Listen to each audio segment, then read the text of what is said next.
નમસ્કાર વિદ્યાર્થી મિત્રો, આપણે ધોરણ 6માં સ્વાધ્યાયન પોથીનો ભાગ 1 પૂરી રહ્યા હતા, જેમાં આપણે આગળનો મહાવરોનો અભ્યાસ કરીશું. તો ચાલો જોઈએ. મહાવરો 1. માંગ્યા મુજબ ખાલી જગ્યામાં અપૂર્ણાંક લખો. જોઈ લો, એક સરસ મજાનું લંબચોરસ આપેલું છે ને એમાં અલગ અલગ પ્રકારના ખાના પાડેલા છે. પહેલાંમાં એક સળંગ ખાનું છે, એના આપણે એક સિંગલ એટલે કે એક ખાનું ગણીશું. શું ગણીશું? એને એક ખાનું ગણીશું. એ એક ખાનાના 3 ભાગ પાડ્યા છે, એટલે એમાં શું જવાબ લખીશું આપણે? 1/3, 1/3 અને 1/3. પાછા એ જ ખાનાના એને 6 ભાગ પાડ્યા છે, તો 1/6, 1/6, એવી જ રીતે 6 ખાનામાં તમારે એક ખાનાની કિંમત શું લખી નાખવાની? 1/6. એ જ રીતે નીચે એને નાના નાના ખાના એવા 12 ખાના પાડ્યા છે, એટલે કે એક ખાનાનો મૂલ્ય 1/12 થશે. તો તમારે બધા ખાનામાં 1/12 લખી નાખવાના. આગળ જોઈએ આપણે કે 1/3ના સમઅપૂર્ણાંક શું થશે? તો કે 1/3, 2/6, 3/9, 4/12, 5/15, 6/18, 7/21, 8/24, એમ સળંગ તમે ઉપર 1નો ઘડિયો અને નીચે 3નો ઘડિયો લખતા આગળ વધશો તો 3ના તમામ સમ અપૂર્ણાંક મળશે. આગળ આપણે નેક્સ્ટ મહાવરામાં જોઈએ તો નીચેના કોષ્ટકને આધારે માંગ્યા મુજબ પ્રશ્નોના જવાબ તમારી નોટબુકમાં ગણતરી કરીને લખો. તો ચાલો, આમાં સીધી ગણતરી થઈ જાય એવી છે, ટૂંકમાં ગણતરી થઈ જશે, એટલે સરસ રીતે તમને બુકના પૃષ્ઠ ઉપર જ ગણતરી કરીને દાખલા થોડા બતાવી દે. તો ચલો, 3 કિલોગ્રામ બટેકાનો ભાવ કેટલો છે? તો જુઓ, 1 કિલોગ્રામ બટેકાનો ભાવ કેટલો છે? 30 રૂપિયા. તો 3 × 30 એટલે કેટલા રૂપિયા થશે? 90 રૂપિયા. 2.5 કિલો ગુવારનો ભાવ કેટલો છે? તો 1 કિલો ગુવારનો ભાવ 50 રૂપિયા હોય તો 2.5 કિલોગ્રામ એટલે કેટલા થશે? તો કે 2.1/2 છે, તો 2 દુ 4 ને 1 5, 5/2 ગુણ્યા 50, તો 2 25 દુ 50, 25 × 5 125 રૂપિયા. કેટલા રૂપિયા થશે? 125 રૂપિયા. એવી જ રીતે 1.1/4 કિલો ભીંડાનો ભાવ એટલે કે 1.25 કિલો ભીંડાનો ભાવ કેટલો છે? ભીંડા 40 રૂપિયા મળે છે બજારમાં. આ કોષ્ટક પ્રમાણે કેટલા રૂપિયા ભાવ છે ભીંડાનો? 40 રૂપિયા ભાવ છે. તો આપણે જોઈએ કે 1.25 કિલો ભીંડાનો ભાવ કેટલો થશે? તો કે 1/4, 1.1/4 એટલે 4 × 4 ને 1 5, 5/4 થશે. 5/4 ગુણ્યા 40 કરો એટલે 10 × 5 = 50 રૂપિયા. કેટલા રૂપિયા જવાબ આવશે? 50 રૂપિયા. 1.25 કિલો ભીંડાનો ભાવ 50 રૂપિયા. જો નયન પાસે રૂપિયા 100 છે, તેમાંથી તે 1 કિલો ભીંડા, 1/2 કિલો ગુવાર અને 1 કિલો બટેકા લીધા. જો 1 કિલો ભીંડા લીધા એને એટલે કેટલા રૂપિયા થયા? 40 રૂપિયા. 1/2 કિલો ગુવાર લીધા એટલે એના કેટલા રૂપિયા થાય? 1/2 કિલો છે, 1 કિલોના 50 રૂપિયા, તો 1/2 કિલોના 25 રૂપિયા. તો 40 અને 25 કેટલા થશે? 65. અને 1 કિલો બટેકા લીધા, તો 1 કિલો બટેકાનો ભાવ કેટલો છે? 30 રૂપિયા. તો 40, 25 અને 30 કેટલા રૂપિયા થશે? 95 રૂપિયા. પણ એની જોડે 100 રૂપિયાની નોટ છે,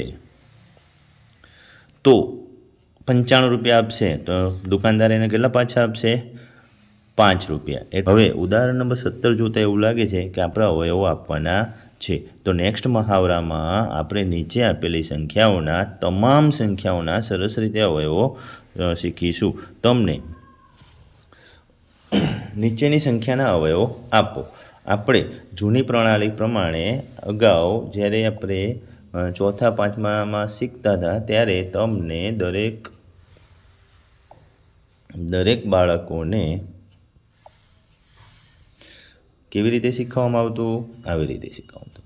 પણ અત્યારે નવી સ્વાધ્યાયન પોથીમાં એક સરળ પ્રકારની સરસ મજાની અલગ જ રીત બતાવી છે, ટૂંકી જ રીત છે.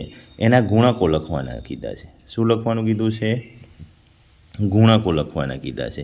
એ ગુણકો લખતા એના કરતાંય વિશેષમાં તમને સમજાવું તો 16 કયા ઘડિયામાં આવશે? તો કે 16 1ના ઘડિયામાં આવે ને 16ના ઘડિયામાં આવે, 16 2ના ઘડિયામાં આવે, 8ના ઘડિયામાં આવે અને 16 4ના ઘડિયામાં આવે. ક્યાં આવશે? તો 1 16 16, 16 1 2 16, 2 8 16, 8 2 16, ચોકે ચોકે 16. તેના અવયવ શું થશે? તો કે 1 2 4 8 અને 16 આવી રીતે આપણને 5 અલગ અલગ ઘડિયામાં 16 જોવા મળે એટલે એના અવયવ એ 5 થશે. આગળ 48ના અવયવ આપો. તો 48 કયા કયા ઘડિયામાં આવશે? ઝડપથી આપણે ટૂંકમાં જ જોઈ લઈએ. 1ના ઘડિયામાં, 48ના ઘડિયામાં, 2ના ઘડિયામાં, 24ના ઘડિયામાં, 3ના ઘડિયામાં, 16ના ઘડિયામાં, 4ના ઘડિયામાં, 12ના ઘડિયામાં, 6ના ઘડિયામાં અને 8ના ઘડિયામાં. તેના અવયવ કયા લખી શકીએ? 1, 2, 3, 4, 6, 8, 12, 16, 24 અને 18. એવી રીતે આપણે એના તમામ અવયવો લખી શકીએ. ક્યારે પણ વિડીયો પોઝ કરીને ઉતારો મારવા એના કરતાં તમારે નોટમાં પહેલાં સ્વાધ્યાયન પોથી તમને શાળામાંથી મળી જ ગઈ છે. એ સ્વાધ્યાયન પોથી નોટમાં તમે સરસ મજાની રીતે દાખલા ગણો અને પછી ચેક કરવા માટે તમે આ સોલ્યુશન વિડીયોનો ઉપયોગ કરો. તો વધારે સરળતાથી અને સારી રીતે સમજી શકશો કે તમને શું આવડે છે અને શું નથી આવડતું.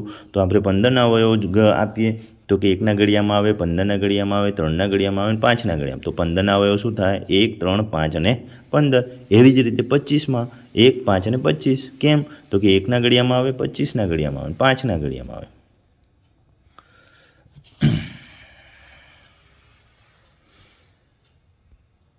ચલો આગળ 36નો કયા કયા ઘડિયામાં આવશે? 36 તો કે 36 1ના ઘડિયામાં આવે, 2ના ઘડિયામાં આવે, 3ના ઘડિયામાં, 4ના ઘડિયામાં, 6ના ઘડિયામાં, 9ના ઘડિયામાં, 12ના ઘડિયામાં, 18ના ઘડિયામાં અને 36ના ઘડિયામાં. ચલો એના ગુણક જોઈએ. 36 એકુ 36, 18 દુ 36, 12 તરી 36, 9 ચોક 36, છાયું છાયું 36. તો અવયવ 1, 2, 3, 4, 6, 9, 12, 18, 36. એવી જ રીતે આગળ 22ના અવયવ 1ના ઘડિયામાં, 2ના, 11ના અને 22ના. તો એના અવયવ શું થશે? 1, 2, 11 અને 22. ચલો 7મો દાખલો જોઈએ. 28ના અવયવ આપો. તો 1ના ઘડિયામાં આવે, 2ના, 4ના, 7ના, 14ના અને 28ના ઘડિયામાં આવે. તો એના અવયવ શું લખી શકાય? 1, 2, 4, 7, 14, 28. એ કોના અવયવ થયા? તો કે 28ના. 39ના અવયવ આપો. 1ના ઘડિયામાં આવશે, 3ના ઘડિયામાં 39 આવશે, 13ના ઘડિયામાં આવશે અને 39 આવશે. એ 39 એકુ 39, 13 તરી 39 એટલે 1, 3, 13, 39. એ 39ના અવયવ થશે. 9મો 44. 1, 2, 4, 11, 22 અને 44. 1, 2, 4, 11, 22 અને 44. આ બધા જ 44ના અવયવ છે. 44ના ગુણક લખવાના કીધા હોય તો કયા લખી શકો? તો કે 44 એકુ 44, 22 દુ 44, 11 ચોક 44. એમ તમે એના ગુણક લખી શકો. શું કરવાનું છે? કંઈ જ કરવાનું નથી. આની વચ્ચે ગુણાકારની નિશાની મૂકી દો. એ ગુણક થઈ ગયા એના. શું થઈ ગયું? એના ગુણક થઈ ગયા. એટલે સરળતાથી આપણે લખી શકીએ અને સમજી શકાય કે ચાલો આગળનો 10મો દાખલો. 50 કયા ઘડિયામાં આવે? 1ના ઘડિયામાં, 2ના ઘડિયામાં, 3, 5ના ઘડિયામાં, 10ના ઘડિયામાં, 25ના ઘડિયામાં, 50ના ઘડિયામાં. 50 એકુ 50, 25 દુ 50, 10 પંચા 50. તો એના અવયવ શું થશે? એના અવયવ થશે 1, 2, 5, 10, 25 અને 50. આ એના અવયવો છે. તમારે નોટમાં લખવા કરતાં, ઉતારો મારવા કરતાં જો તમે વ્યવસ્થિત એના ઘડિયા જોઈ લેશો તો તમને સમજ પડી જશે કે જ્યાં જ્યાં 50 આવે છે એ બધા જ ઘડિયા તમારે લખવાના થાય એટલે એના ગુણકો થશે. તો આપણે એના અવયવ થશે. હવે ઉદાહરણ નંબર 18 આપ્યું છે કે 7ના અવયવી. 7ના અવયવીમાં તમે સરળ જોઈ લો. શું દેખાય તમને? તમે આવું ક્યાંય ભણ્યા છો? તો હા, 4થા અને 5મા દાખલામાં તમને બોલાવતા હતા. 7 એકુ 7, 7 દુ 14, 7 તરી 21, 7 ચોક 28, 7 પંચા 35, 7 છંગ 42, સીતું સીતું 49, 7 અઠ્ઠા 56, 7 9 63, 7 દાન 70. શું છે એ? તો કે એ તમે જુઓ છો એ જ રીતે એ 7નો ઘડિયો દેખાઈ રહ્યો છે. શું દેખાઈ રહ્યું છે? 7નો ઘડિયો દેખાઈ રહ્યો છે. તો તમે એ બધો 7નો ઘડિયો એટલે આજે 7માં તમને પાછળ જે આપેલું છે 7, 14, 21, 28, 35, 42 એ બધું શું છે? તો એ જ એના અવયવી છે. એવી જ રીતે 3ના અવયવી, 9ના આપણે આ દાખલા ગણીને તમને બતાવું. ચલો ગણાય કેવી રીતે? તો ચલો આપણે મહાવરો જોઈશું કે નીચેની સંખ્યાના પ્રથમ 5 ગુણકો લખો. તો 3ના 5 ગુણકો કયા થાય? ચાલો તો 3ના 5 ગુણકો કયા થશે? 3ના 5 ગુણકો આ થશે 3, 6, 9, 12 અને 15. એવી જ રીતે 9ના 5 ગુણકો કયા થશે? ચલો એવી જ રીતે 9ના 5 ગુણકો આ રહ્યા 9, 18, 27, 36 અને 45. એવી જ રીતે 10ના 5 ગુણકો, તો 10ના 5 ગુણકો કયા થશે? 10, 20, 30, 40 અને 50. ચાલો આગળ ચોથો દાખલો. ચોથામાં 15ના 4 ગુણકો કીધા છે. એટલે આ તમને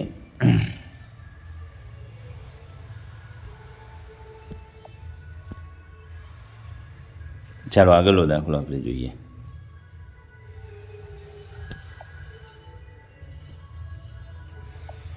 ચાલો આગળનો જોઈએ દાખલો 15ના અવયવી. તો 15ના 15, 30, 45, 60 અને 75 અવયવી શોધવાનું કહે તો એ સંખ્યાને 1થી ગુણાકાર કરવાની શરૂઆત કરવાની. 15 એકુ 15, 15 દુ 30, 15 તરી 45, એમ 1, 2, 3, 4, 5, 6, 7, 8 એમ જેટલા પણ અવયવી કીધા હોય એટલા અંક સાથે એનો ગુણાકાર કરતા જવાનો. જો અહીંથી 1થી 5ના અવયવ કીધા છે એટલે 1થી ગુણાકાર કરવાનો તો 5 સુધી, એટલે કે 17ના અવયવી કરવાના હોય તો 17, 34, 51, 68 અને 85. છઠ્ઠો દાખલો. છઠ્ઠા દાખલામાં શું છે? તો કે 20ના અવયવી લખવાના કીધા છે. તો કે 20ને 1 વડે ગુણવાનું ચાલુ કરો. 20ને 1 વડે, 2 વડે, 3 વડે, 4 વડે, 5 વડે, તો શું લખી શકાય? 20, 40, 60, 80 અને 100. એવી જ રીતે 11ના અવયવી લખવાના હોય તો 11, 22, 33, 44 અને 55. આઠમો દાખલો જોઈએ. ચલો 13ના 5 અવયવી લખવાના કીધા. તો કે 13ના 5 અવયવી શું લખીશું? આપણે અહીંયા લખેલું જ છે નોટમાં. તો કોષ્ટક બનાવીને સરસ રીતે 13ને ગુણાકાર સ્વરૂપે પણ દર્શાવી શકો અને ડાયરેક્ટ સીધા તમારે લખવા હોય 13, 26, 39, 52 અને 65 તો પણ લખી શકાય. પણ તમે સારી રીતે સમજી શકો એટલા માટે આપણે થોડા એના ગુણકો સાથે લખ્યા છે. 19ના અવયવી 19, 38, 57, 76 અને 95 એના 19ના અવયવી છે. પછી 14ના અવયવી, તો 14ના અવયવી શું થશે? તો કે 14ના 5 અવયવીમાં આ રીતે 14, 28, 42, 56 અને 70 એના અવયવી છે. ચલો આપણે આગળનો મહાવરો જોઈશું. થોડા ઝડપથી જઈએ છીએ, થોડા ફટાફટ જઈએ છીએ તો વિડીયો બહુ લાંબો ન થઈ જાય એટલા માટે મહાવરો છે આગળ. 1, નીચેની સંખ્યાના અવયવો લખો અને બીજું છે કે નીચેની સંખ્યાના સામાન્ય સૌથી મોટો સામાન્ય અવયવ. આ બે દાખલા છે એ આપણે નીચે નોટમાં ગણીશું. ચલો દાખલા નંબર 1, નીચેની સંખ્યાઓના સામાન્ય અવયવ આપો. 12 અને 16નો સામાન્ય અવયવ શું થશે? તો કે 12ના અવયવ શું થશે? 1, 2, 3, 4, 6 અને 12. 16ના અવયવ શું થશે? 1, 2, 4, 8 અને 16. તો તમારે એમાંથી એના સામાન્ય અવયવ કાઢવાના છે. અહીં મેં તમને બતાવ્યું છે 1 બંનેમાં છે, 2 પણ બંનેમાં છે, 4 પણ બંનેમાં છે, પછી 1 પણ બંનેમાં નથી. તો એના સામાન્ય અવયવ શું લખી શકાય? તો કે 1, 2, 4 અને 1, 2 અને 4 આ એના સામાન્ય અવયવ થશે જે બંનેમાં હોય એવા અવયવ છે. ચાલો 24 અને 36માંના સામાન્ય અવયવ. તો પહેલાં તો 24ના અવયવ 1, 2, 3, 4, 6, 8, 12, 24 અને 36ના અવયવ 1, 2, 3, 4, 6, 9, 12, 18 અને 36. કયા કયા અવયવ સામાન્ય થશે? 1 તો જોઈ લો બંનેમાં 1 છે, 2 તો બંનેમાં 2 છે, 3 બંનેમાં 3 છે, 4 બંનેમાં 4, 5 6 નહીં સોરી 6 બંનેમાં છે, 9 છે અહીં 8 છે, પછી 12 બંનેમાં 12 છે, 18 નથી, 24 પણ નથી. એટલે બંનેના સામાન્ય અવયવ શું થશે? અવયવ શું થશે? 1, 2, 3, 4 અને 12 એ બંનેમાં હોય એટલા માટે જ એ બંનેના સામાન્ય અવયવ કહેવાય છે. ચાલો 15 અને 35ના સામાન્ય અવયવ. તો પહેલાં 15ના અવયવ 1, 3, 5, 15. 35ના અવયવ 1, 5, 7, 35 એના અવયવ છે. બંનેમાં હોય એવા જુઓ 1 તો બધામાં જ હશે. એક વિશિષ્ટ સંખ્યા છે, એ સરસ મજાની સંખ્યા છે. 1ને 1 વડે ગુણો તો જ 1 આવે, એટલે 1 1ના ઘડિયામાં જ આવે છે. દરેક સાથે 1નો ગુણાકાર થાય તો એ પોતે જે સંખ્યા હોય એ સંખ્યા જ જવાબમાં મળશે. એટલા માટે એક વિશિષ્ટ સંખ્યા છે. બંનેમાં 5 છે તો બંનેના સામાન્ય અવયવો 1 અને 5. ચલો આપણે આગળ જોઈશું 42 અને 21ના બંનેમાં હોય એવા એટલે કે સામાન્ય અવયવ કયા થશે? 1, 3, 7 અને 21. 1, 3, 7 અને 21. 42ના ઘણા બધા અવયવ છે, 21ના થોડા જ અવયવ છે. એ થોડા અવયવ બધાય 42માં છે જ, એટલે જોઈ લો તમે. ચલો દાખલા નંબર 2 છે કે નીચેની સંખ્યાનો સૌથી મોટો સામાન્ય અવયવ આપો. તો સૌથી મોટો સામાન્ય અવયવ બંનેમાં હોય એવો જોઈ લો. અહીંયા 13 છે, તો અહીંયા પણ 13 છે બંનેમાં. એટલા માટે એ બંનેનો સામાન્ય અવયવ શું થશે? 13 થશે. શું થશે? 13 થશે.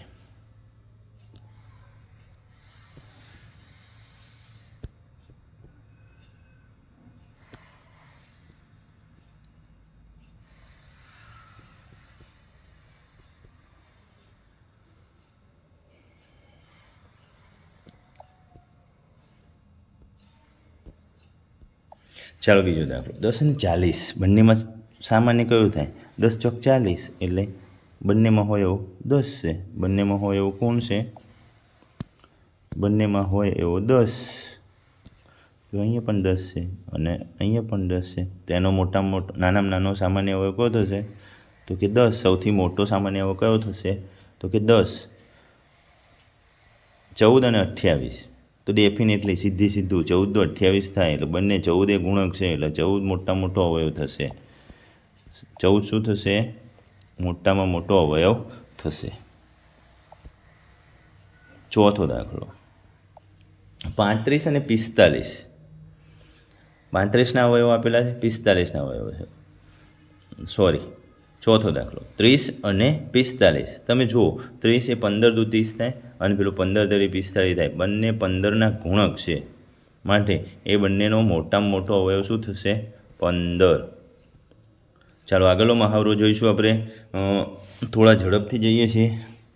તમે વિડીયોને પોઝ કરીને લખી શકો છો.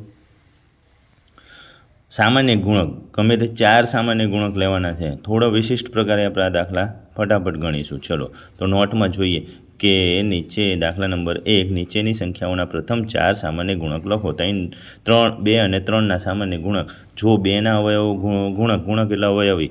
જો 2ના અવયવી આપણે લખીશું તો ઘણું બધું લાંબી પ્રક્રિયા થશે. 2, 4, 6, 8 એમ આપણે ઘણા બધા એના અવયવ લખવા પડશે. 2, 4, 6, 8, 10, 12, 14, 16, 18 બરાબર. એવી જ રીતે 3, 6, 9, 12, 15, 18 એવી રીતે ઘણા બધા લખવા પડશે. પછી એમાંથી ગોતીને તમારે એક આમાં 6 છે, આમાં 6 છે, આમાં 12 છે, આમાં 12 છે, આમાં 18 છે, આમાં 18 છે, આમાં 24 છે, આમાં 24 છે. એ રીતે પ્રક્રિયા કરીને તમારે આ અલગ ચૂંટવા પડશે કે 6, 12, 18 અને 24 એના સામાન્ય અવયવ છે. પણ સીધી જ રીતે સાવ સરળ ભાષામાં 2 અને 3 બંને એક જ ઘડિયામાં આવે. 1ના ને 2ના, 1ના ને 3ના એટલે સીધા અવિભાજ્ય અંકો છે. એટલે 2 તરી 6 તો 6ના સામાન્ય પહેલાં 4 સામાન્ય અવયવ લઈ લો. 6ના પહેલાં 4 સામાન્ય અવયવ લઈ લો એટલે શું મળશે આપણને? 6ના પહેલાં 4 અવયવ 6, 12, 18 અને 24 એ બંનેમાં હોય. એટલા માટે સીધું અને સરળ રીતે આપણે એ જ રીતે એપ્લાય કરીશું. 4 અને 5 જોઈ લો. 4 અને 5 એકબીજાના કોઈપણ પ્રકારના ગુણકમાં ક્યાંય આવતા નથી. એટલે 5 ચોક 20 કરીએ અને 20ના પ્રથમ 4 અવયવી લઈ લઈએ. 20, 40, 60 અને 80 જે 4 અને 5ના પ્રથમ 4 સામાન્ય અવયવી છે. 3 અને 12 તો જોવાનું 3ના ગુણકમાં 12 આવે છે તો કે હા 3 ચોક 12 થાય છે. તો તમારે ધ્યાન રાખવાનું કે કોના અવયવી લેવાના? એમાં 12ના પ્રથમ 4 અવયવી લેવાના. જે એમાં શું કરવાનું? 12ના પ્રથમ 4 અવયવી લેવાના. 12, 24, 36 અને 48 ખાસ જોવાનું. 11 અને 22માં જુઓ. 22 એ 11નો ગુણક છે. 11 દુ 22 થાય તો કોનો અવયવી લઈ લઈશું? 22ના પ્રથમ 4 અવયવી લઈ લો. 22, 44, 66 અને 88. સીધું અને સરળ ફટાફટ થઈ જશે. 9 અને 18 એમાંય 9 દુ 18 થાય છે એટલે આપણે સીધા જ 18ના પહેલાં પ્રથમ 4 અવયવી લઈ લઈએ. 18, 36, 54 અને 72. 15 અને 25માં થોડું અલગ પડે છે. શું અલગ પડે છે? તો કે બંનેમાં 5 સામાન્ય છે. તો આપણે થોડી અલગ રીતે ગણતરી કરતાં આપણે પહેલાં એનો લસા શોધીએ. તો તો 15 અને 25નો લસા 75 થાય છે. 15 અને 25નો લસા શું થાય છે? 75 થાય છે. તો કે 75ના પ્રથમ 4 અવયવી 75, 150, 225 અને 300. આમાં ઘણા બધા તમારા અવયવી લખવા પડશે. એ અવયવી ન લખવા હોય તો તમે આ ટૂંકમાં દાખલા ગણી શકો. ક્યારે મજા આવશે, ક્યારે ગણતરીમાં ફાસ્ટ થાય? તો જ્યારે પરીક્ષામાં આવા દાખલા પૂછ્યા હોય ત્યારે તમને સરળ અને આવી સમજેલી પ્રક્રિયા હોય તો તમે સરળતાથી અને ઝડપથી દાખલા ગણી શકશો. સમય મર્યાદામાં દાખલા ગણી શકાય. આગળના દાખલામાં દાખલા નંબર 2 નીચેલી સંખ્યાઓનો સૌથી નાનો સામાન્ય ગુણક આપો. ગુણક એટલે અવયવ આપે 2 અને 6. 2 અને 6, 2, 6માં 2 આવી જાય છે એટલે 3 દુ 6 થાય છે. સામાન્ય અવયવી શું થશે? 6 થશે. સામાન્ય ગુણક શું થશે એનો? 6. સામાન્ય ગુણક 6. સામાન્ય અવયવી 6. કેમ? તો કે 6ની અંદર 2 છુપાયેલા છે. 3 દુ 6 થાય છે. 3 અને 5 તો એ બંનેનો ગુણાકાર કરી નાખો. 3 અને 5માં શું કરી નાખવાનું? બંનેનો ગુણાકાર. 3 × 5 = 15. 4 અને 8, 4 દુ 8 એટલે એનો સામાન્ય અવયવ 8 જ થાય.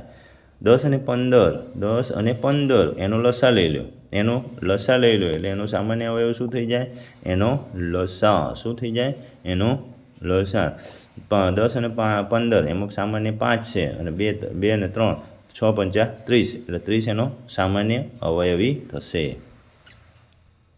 આગળ આપણે સૂચનાઓ જોતા મહાવરો અપૂર્ણાંકો ઉપર આવી ગયો છે. જો એક સરસ મજાની આકૃતિ બતાવી છે. લંબચોરસ છે. એ લંબચોરસના નાના સરસ એક સરખા ટુકડા કરેલા છે. અને કેટલા ટુકડા કરેલા છે? કે 10 સરખા ટુકડા કર્યા છે. જેટલા ભાગ કર્યા હોય એને નીચે છેદમાં લખવાના. જેટલામાં રંગ કર્યો હોય અથવા કોઈ ચિહ્નિત કરેલો હોય તો એના ઉપર લખવાના. એટલે આના અપૂર્ણાંક સાદા અપૂર્ણાંકમાં કેવી રીતે લખી શકીશું આપણે? તો કે 3/10 લખેલું જ છે. 3/10. પણ એ સ્વરૂપમાં ન લખવું હોય ને દશાંશ અપૂર્ણાંકમાં લખવું હોય તો 0.3. કેમ? તો કે નીચે એક શૂન્યવાળી સંખ્યા હોય, ઉપર એક જ અંક આપેલો છે એટલે એક પોઈન્ટ કાપીને એને લખવાનો છે. સીધું સાદા અપૂર્ણાંકમાંથી દશાંશ અપૂર્ણાંકમાં દાખલા નંબર 2માં 8/10 છે તો 0.8, 2/10 છે તો 0.2, 9/10 છે તો 0.9, 32/100. જો 2 મીંડાવાળી સંખ્યા આવી નીચે. 100 કેવી સંખ્યા છે? 2 મીંડાવાળી સંખ્યા છે. ઉપર 32 છે. 2 અંક પછી પોઈન્ટ મૂકવાનો છે. અને અંક કઈ બાજુથી ગણવાના છે? ડાબેથી જમણી બાજુ. તો જમણીથી ડાબી બાજુ. તો અંક 2 અને 3 એટલે પછી પોઈન્ટ મૂકો એટલે 0.32. એવી રીતે 15/100 એટલે 0.15, 81/100 એટલે 0.81, 78/100 એટલે 0.78, 97/100 એટલે 0.97. આગળ સરસ એક કોષ્ટક આપેલું છે અને એમાં અમુક થોડા 1/4, 1/10, 100, 10 એમ જૂથ પાડીને ગણતરી કરી છે. એક કોષ્ટક આપેલું છે અહીંયા. ચાલો, એક કોષ્ટક આપેલું છે. થોડું ધ્યાન દઈને કોષ્ટકમાં જોઈ લો ને તો તમને સમજાઈ જશે કે જો 0.8 આપેલા હોય તો તમે 8/10 લખી શકો. જો 8/10 આપેલા હોય તો તમે 0.8 લખી શકો. જો 0.08 આપેલા હોય તો 8/100 લખી શકો. અને 8/100 આપેલા હોય તો 0.08 લખી શકાય. ખાસ ધ્યાનમાં રાખવાની બાબત શું છે? તો કોષ્ટકમાં જે આપેલું છે બંને બાજુ દશાંશ અપૂર્ણાંક અને સાદો. તો સાદા અપૂર્ણાંકમાં આપ્યું હોય તો દશાંશમાં લખી શકીએ અને દશાંશ અપૂર્ણાંક આપ્યું હોય તો સાદા અપૂર્ણાંકમાં આપણે લખી શકીશું. એ જ અનુસંધાનમાં રૂપિયા પૈસાના થોડા દશાંશ અપૂર્ણાંક અને સાદા અપૂર્ણાંકમાં લખેલા છે. 0.25 એટલે કેટલા 25 થાય? 0.25 એટલે 25 પૈસા થાય. એને આપણે સાદા અપૂર્ણાંકમાં લખવું હોય તો 1/4 લખી શકાય. 0.5 એટલે 50 પૈસા થાય. એને સાદા અપૂર્ણાંકમાં લખવું હોય તો 1/2 લખાય. 0.05 એટલે 5 પૈસા થાય. કેટલા થાય? 0.05 એટલે 5 પૈસા થાય. એને આપણે કેવી રીતે લખી શકીશું? તો કે 5/100. 0.10 એટલે 10 પૈસા થશે. 0.10 એટલે 10 પૈસા થશે. એને કેમ લખીશું? 1/10. પછી છે 0.75. તો એ તમને એરો કરીને તમને બતાવી દીધેલું જ છે. 0.99 છે. એને કેમ લખીશું? તો કે 99 પૈસા. એને સાદા અપૂર્ણાંકમાં 99/100. થોડો ખીચડો થઈ ગયો છે. તમે શાંતિથી ધીરે ધીરે વિડીયો પ્લે કરીને આખો વિડીયો જોજો. સ્કીપ કરતા નહીં, દોડાવતા નહીં, એટલે તમે સમજી શકશો. દાખલા નંબર બીજો, નીચેના દશાંશ અપૂર્ણાંકને સાદા અપૂર્ણાંકમાં ફેરવો. 0.14 એટલે 14/100, 2 પોઈન્ટ છે એટલે 2 શૂન્ય મૂકવાના. 0.09 એટલે 9/100, 2 અંક પછી પોઈન્ટ છે એટલે નીચે 2 0વાળી સંખ્યા. 0.88 એટલે 88/100, 0.75 75/100, 0.19 19/100, 0.23 23/100.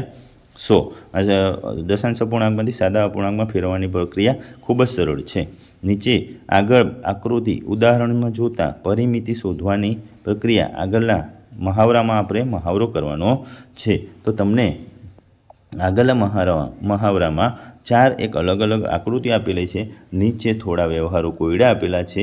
એ કોયડાઓને આકૃતિ તમે ધ્યાનથી જોઈ લો અથવા તમારી સ્વાધ્યાયન પોથી બાજુમાં ખુલ્લી રાખો એટલે તમને આકૃતિ જોવામાં સરળ રહે. મેં તમને સીધા ડાયરેક્ટ દાખલા ગણીને નીચે બતાવી દીધેલા છે. તો ચાલો મહાવરો, નીચેની આકૃતિની પરિમિતિ શોધો. પહેલાં જ છે ત્રિકોણની પરિમિતિ શોધવાની. ત્રિકોણની પરિમિતિનું સૂત્ર શું છે? ત્રણેય બાજુઓના માપનો સરવાળો. તો ત્રણેય બાજુઓ સરખી માપ આપેલી છે. 4 + 4 + 4 એટલે કેટલા થશે? 4 + 4 + 4 એટલે 12 સેન્ટીમીટર. બીજી આકૃતિ તમે જોઈ તો બીજી આકૃતિ શેની છે? લંબચોરસની. તો આપણે લંબચોરસની પરિમિતિ શોધવા માટેનું સૂત્ર શું છે? તો કે સામસામેની બાજુઓનો સરવાળો વત્તા બંને સામસામેની સરવાળોનો બાજુઓનો સરવાળો જ છે. અથવા એમ પણ કહી શકીએ સીધી રીતે કે ભાઈ ચારે બાજુઓનો સરવાળો, કારણ કે લંબચોરસમાં 4 બાજુ આવે, એક મોટી અને એક નાની. તો 150 સેન્ટીમીટર વત્તા 90 સેન્ટીમીટર વત્તા 150 સેન્ટીમીટર વત્તા 90 સેન્ટીમીટર ટોટલ થશે 480 સેન્ટીમીટર. નીચે કોયડા આપેલા હતા કે એ કોયડા ઉકેલ કરીએ આપણે.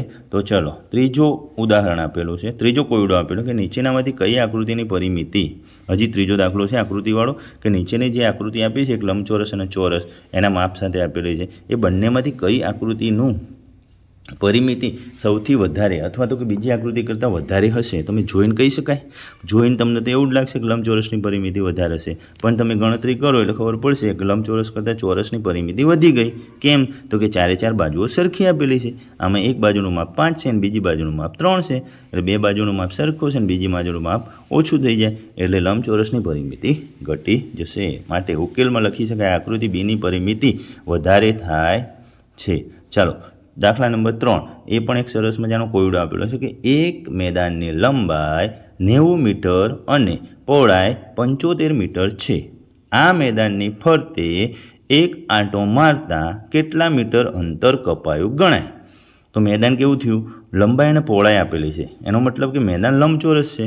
તો કે લંબચોરસની પરિમિતિ વત્તા બરાબર 90 મીટર વત્તા 75 મીટર વત્તા 90 મીટર વત્તા 75 મીટર, 180 વત્તા 90 વત્તા 90 180, 75 વત્તા 75 150 એટલે 330 મીટર થાય. એક આંટો મારતા 330 મીટર અંતર કપાયું ગણાય. એક આંટો મારતા કેટલું અંતર કપાયું ગણાય? 330 સેન્ટીમીટર. ચોથો દાખલો, દાખલા નંબર 4, એક ફોટો ફ્રેમની લંબાઈ 90 સેન્ટીમીટર અને પહોળાઈ 60 સેન્ટીમીટર છે.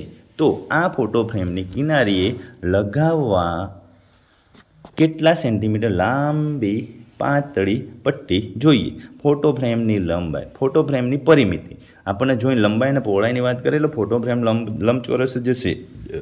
સામસામેની બાજુ લખી નાખો 90 સેન્ટીમીટર વત્તા 90 સેન્ટીમીટર, 60 સેન્ટીમીટર વત્તા 60 સેન્ટીમીટર, 180 વત્તા 120 એટલે ટોટલ થશે 300 સેન્ટીમીટર. તો આપણે જે પણ ફ્રેમ મારવાની છે એની લંબાઈ, ફ્રેમની પટ્ટી મારવાની છે એની લંબાઈ કેટલી રાખવી પડશે? 300 સેન્ટીમીટર લાંબી. આગળ આપણે થોડા અપૂર્ણાંકના દાખલા જોવાના છે કે અથવા તો લાદી ચોંટાડવાનો કે એવો કોઈ પણ પ્રકારનો ચોરસ, લંબચોરસ, કેરમ કે કોઈ પણ પ્રકારની આકૃતિ હોય, ચોસલા ગોઠવવાના હોય, લાદી ગોઠવવાની હોય, આરસ પથ્થર ગોઠવવાનો હોય, ટાઇલ્સ ગોઠવવાની હોય, ચોંટાડવાની હોય, એવા કોઈ પણ પ્રકારના આપણે હવે નેક્સ્ટ મહાવરામાં કોયડા ઉકેલવાના છે. સરસ મજાનો કોષ્ટક આપેલું છે કે દાખલા નંબર 1, નીચેના કોષ્ટકમાં આપેલા માપના આધારે ક્ષેત્રફળ લખો. તો લંબાઈ અને પહોળાઈ છે તો લંબાઈ અને પહોળાઈનો ગુણાકાર થશે. ક્ષેત્રફળમાં શું કરવાનું? બંને જે સંખ્યાઓ આપી હોય એ બંને સંખ્યાઓનો ગુણાકાર કરીને લખવાનો છે. તો 4 તારી 12, 15 × 1 = 20, 19 × 12 એટલે 228, 32 × 10 એટલે 320, 40 × 60, 6 × 24 એટલે 240 ન થાય, 6 ચોક 24, 2400 થશે. અહીંયા થોડી ભૂલ થઈ ગઈ છે ઉતાવળમાં. શું થઈ ગયું છે? થોડી ભૂલ થઈ ગઈ છે. તો ખાસ ધ્યાન રાખજો, અહીંયા 224 નથી આવતું. કેટલા આવે છે ભાઈ? 2400 થશે. ભૂલ સુધારી લેજો છોકરાઓ, તમે મારી જેમ ઉતાવળ કરતા નહીં. ચાલો બીજો દાખલો.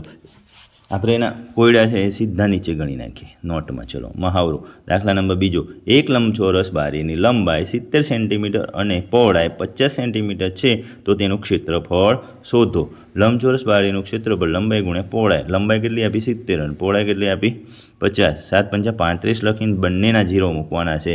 એટલે બંનેના 0 મૂકો એટલે કેટલું થશે? 3500 ચોરસ સેન્ટીમીટર. દાખલા નંબર 3. એક ટેબલની પરિમિતિ 160 સેન્ટીમીટર છે. જો પરિમિતિ આપી દીધી છે અને ક્ષેત્રફળ શોધવાનું, બે બાજુઓના માપ આપેલા નથી, તો તમારે પરિમિતિ ચોરસની વાત કરી છે, તો ચોરસની પરિમિતિ 4 ગુણ્યા લંબાઈ થાય એટલે 160ને 4 વડે ભાગાકાર કરો એટલે જવાબ શું આવશે? 160નો 4 વડે ભાગાકાર કરશો એટલે 140 આવશે. હવે 140 એ એક બાજુની લંબાઈ થઈ, પણ ચોરસ છે એટલે બધી બાજુઓ કેવી થઈ જાય? સરખી થશે. બધી બાજુ કેવી થઈ જશે? સરખી. માટે ચોરસનું ક્ષેત્રફળ કેવું થશે? લંબાઈ ગુણ્યા લંબાઈ. એટલે કેટલું થશે? તો કે 160 ચોરસ સેન્ટીમીટર. ચોથો દાખલો. એક લંબચોરસ ખેતરનું ક્ષેત્રફળ 3200 મીટર છે. જો ખેતરની લંબાઈ 80 મીટર હોય તો ખેતરની પરિમિતિ શોધો. આમાં તમને શું કર્યું છે ભાઈ? ક્ષેત્રફળ આપી દીધેલું છે. તમને શું આપી દીધેલું છે? અહીંયા જોઈ લો, ક્ષેત્રફળ આપી દીધેલું છે અને એક બાજુનું માપ આપેલું છે. શું આપેલું છે? એક બાજુનું માપ આપેલું છે. તો લંબચોરસનું ક્ષેત્રફળ બરાબર લંબાઈ ગુણ્યા પહોળાઈ. જે માપ આપેલા છે એ આપણે સૂત્રમાં મૂકી દઈએ અને એની ગણતરી કરતાં પહોળાઈ બરાબર કેટલી આવે છે? 40 મીટર પહોળાઈ આવે છે. હવે લંબાઈ અને પહોળાઈ બંને મળી ગઈ, તો લંબચોરસ ખેતરની પરિમિતિનું સૂત્ર શું છે? 2 ગુણ્યા કૌંસમાં લંબાઈ વત્તા પહોળાઈ છે. કૌંસમાં લંબાઈ 80 મૂકો ને પહોળાઈ 40 મળી દે, 40 મૂકો તો 2 ગુણ્યા 120 થાય એટલે કેટલો જવાબ આવશે? 240 મીટર. કેટલી પરિમિતિ મળી? 240 મીટર. પાંચમો દાખલો. એક ટુવાલની લંબાઈ 240 સેન્ટીમીટર અને પહોળાઈ 90 સેન્ટીમીટર હોય તો આ ટુવાલની પરિમિતિ અને ક્ષેત્રફળ શોધો. ટુવાલની પરિમિતિ બરાબર 2 કૌંસમાં લંબાઈ વત્તા પહોળાઈ બરાબર 2 240 વત્તા 90 કૌંસમાં 2 ગુણ્યા 330 એટલે જવાબ આવશે 660 સેન્ટીમીટર. હવે ટુવાલનું ક્ષેત્રફળ જો ક્ષેત્રફળ જો માંગે ત્યારે ગુણાકાર કરવાનો હોય સૂત્રમાં, ત્યારે એકમ ચોરસ સેન્ટીમીટર ચોરસ મીટર એવી રીતે આવશે. લંબાઈ ગુણ્યા પહોળાઈ 240 ગુણ્યા 90, 240 ગુણ્યા 90 એટલે જવાબ કેટલો આવશે? 21600. કેટલો જવાબ આવશે? 21600. નેક્સ્ટ આગળ સરસ મજાની આકૃતિ આપી છે. તમને આકૃતિ જુઓ અથવા તો પ્રકૃતિમાં જ્યારે પણ રખડવા જાઓ, બહાર જ્યારે પણ રખડવા જાઓ, બગીચામાં રખડવા જાઓ, ક્લાસમાં ભણવા જાઓ, મંદિરમાં દર્શન કરવા જાઓ, જ્યાં પણ જાઓ તમે જ્યાં પણ દૃષ્ટિકોણ કરો ત્યાં તમને કોઈ પણ પ્રકારના આકાર જાય. તમે કોઈ તળાવની નજીક ઊભા હોય ને ત્યાં તમને મગર દેખાય ને મગર મોઢું ફાડે તો તમને એ ખબર પડવી જોઈએ કે એના મોઢા વચ્ચે પણ ખૂણો રચાયો. આપણા શરીરની બોડી જે રચના છે એમાં પણ બધાય ભાગમાં હાથ હોય, પગ હોય, ડોક હોય, ગરદન હોય કે પગ હોય, બધે ખૂણા રચાય છે. તો તમને એ ખૂણા જોવાનો દૃષ્ટિકોણ હોવો જોઈએ. પતંગમાં પણ ઘણા બધા એવું નથી કે આ જે આકૃતિ અહીંયા જે ફોટામાં આપેલી છે એટલી આકૃતિમાં જ ખૂણા રચાશે. ના, ખૂણા ઘણી બધી જગ્યાએ રચાશે. આપણે જ્યારે ક્લાસમાં મળશું ત્યારે એવી એક સરસ મજાની પ્રવૃત્તિ એટલે કે ગેમ છે,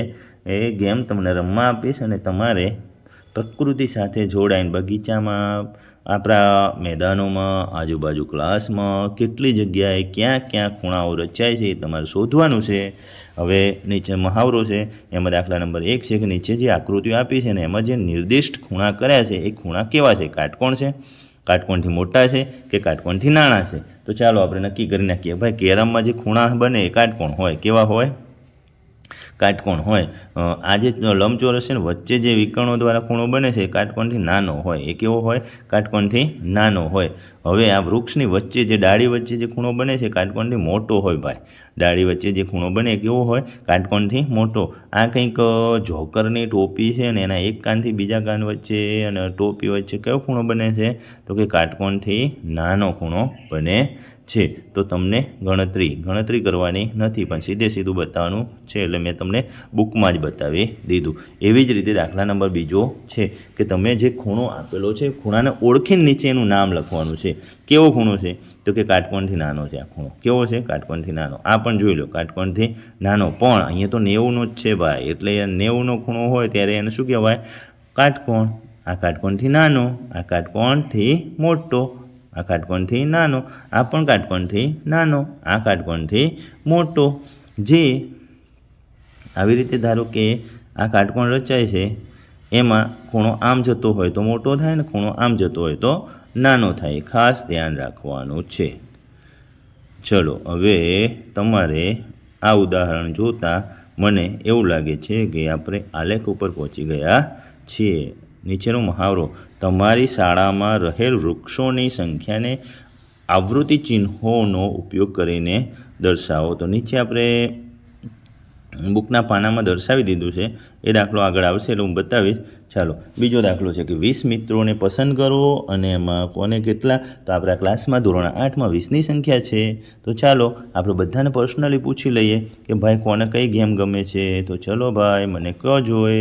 કબડ્ડી કેટલાને ગમે છે? તો 10 આંગળી કબડ્ડીની પસંદગીમાં ઊંચી થઈ તો આપણે એને આવૃત્તિ વિતરણ કોષ્ટકમાં આ રીતે દર્શાવીશું. પસંદગીમાં 10 અને નાપસંદમાં 10. ક્રિકેટમાં 15 પસંદગીવાળી ગેમ છે. ઓહો, છોકરીઓને પણ ગેમ ગમે છે ભાઈ. સરસ. 5 બાળકીઓ એવી છે કે જેને ક્રિકેટ રમવું ગમતું નથી. ખાલી ખોખો 3 જ જણાને ગમે છે એટલે 3 એ રીતે બતાવીશું. 17 આવી રીતે બતાવીશું. પાછી લંગડી પણ 15 જણાને ગમે છે, એમાં બધી જ છોકરીઓ છે. અમુક છોકરાઓને લંગડી રમવું ગમતું નથી. એક છોકરાઓ કેટલા છે? તો કે 5. પકડદાવ તો બધાને રમવાનું ગમે છે. એકય બાળક એવું નથી કે જેને પકડદાવ રમવાનું ગમતું નથી. તો 20 બાળકો ક્યાં આવ્યા? પસંદગીવાળા ખાનામાં.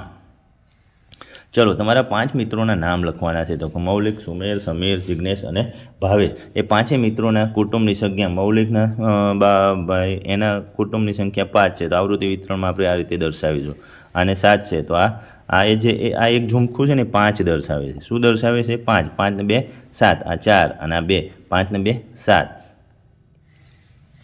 5 ને 2 7 થયા. લખ્યા છે કેટલા? ભાઈ ભાવેશના ઘરમાં 9 જણા છે એટલે 2 લીટા ઊભા કરી દો. એટલે બીજા 2 લીટા ઊભા કરી દઈશું આપણે. એટલે કેટલા થઈ જશે? 5 ને 4 9.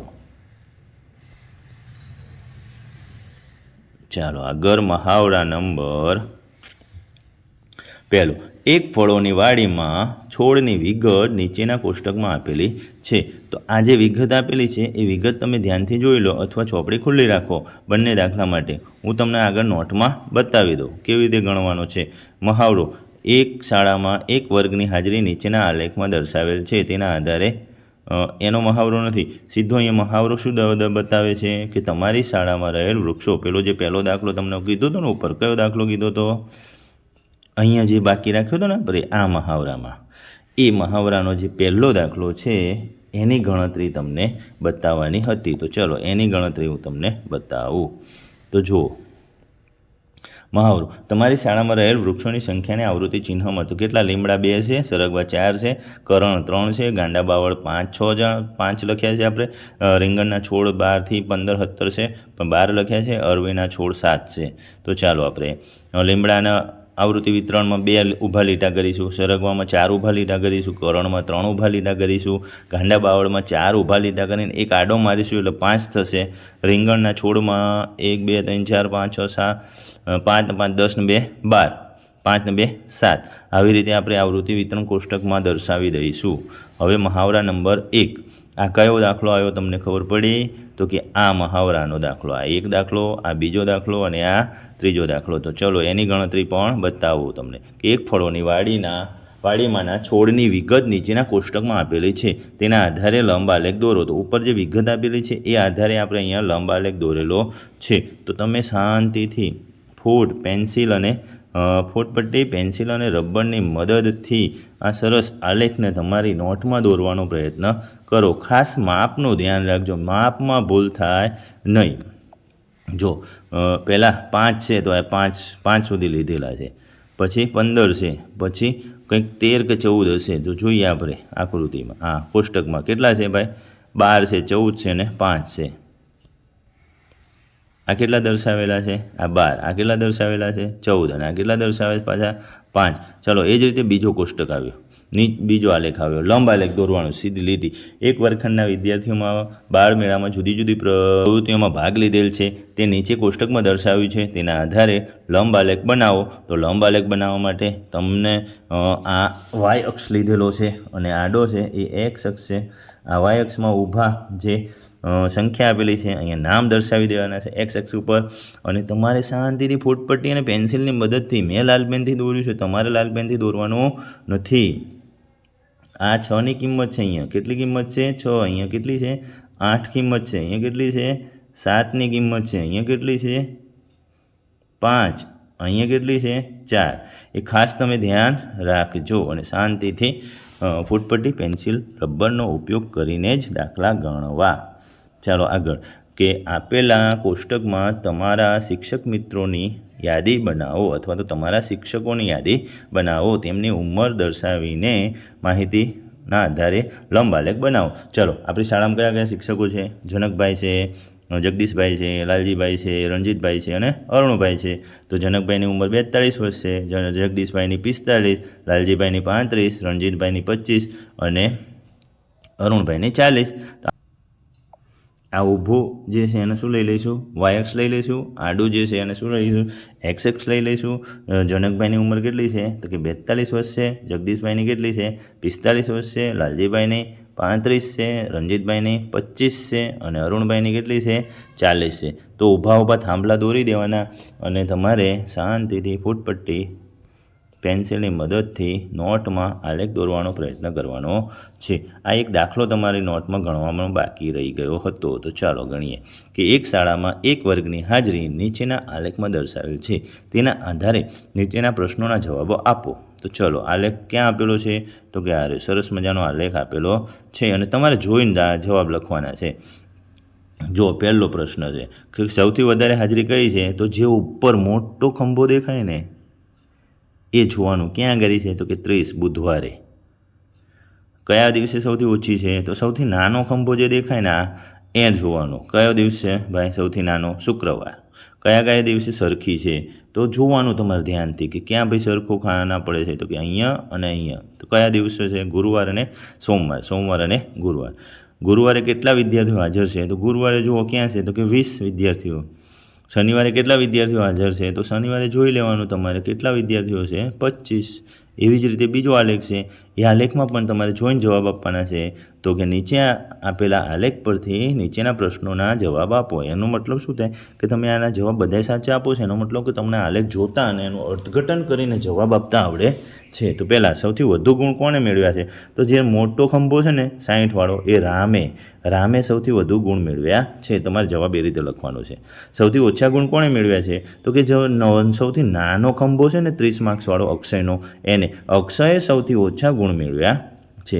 કયા બે વિદ્યાર્થીઓ સરખા ગુણ મેળવ્યા છે? તો સરખા ખંભાવાળા રિયા અને જીલ. જય અને અક્ષયના ગુણ વચ્ચે કેટલો તફાવત છે? તો કે જયના કેટલા છે? 40. અક્ષયને કેટલા છે? 30. 40માં 30 જાય તો 10 ગુણનો તફાવત છે. અક્ષય કરતાં વધારે ગુણ કોને મેળવ્યા છે? તો કે આ અક્ષય છે એના પરથી બધા ખંભા મોટા છે. એટલે કે જય, રામ, રિયા અને જીલ એ બધાએ એનાથી વધુ ગુણ મેળવ્યા છે. રિયા કરતાં ઓછા ગુણ કોને મેળવ્યા છે? તો કે રિયા ક્યાં છે? તો કે આ રહી રિયા. એને કેટલા ગુણ મળ્યા છે? 50. 50થી ઓછા કેટલા છે? 40. જય અને અક્ષય અને જય 40 અને 30 એ બંને ભાઈઓએ ઓછા ગુણ મેળવ્યા છે. અસ્તુ. જય હિન્દ, જય ભારત.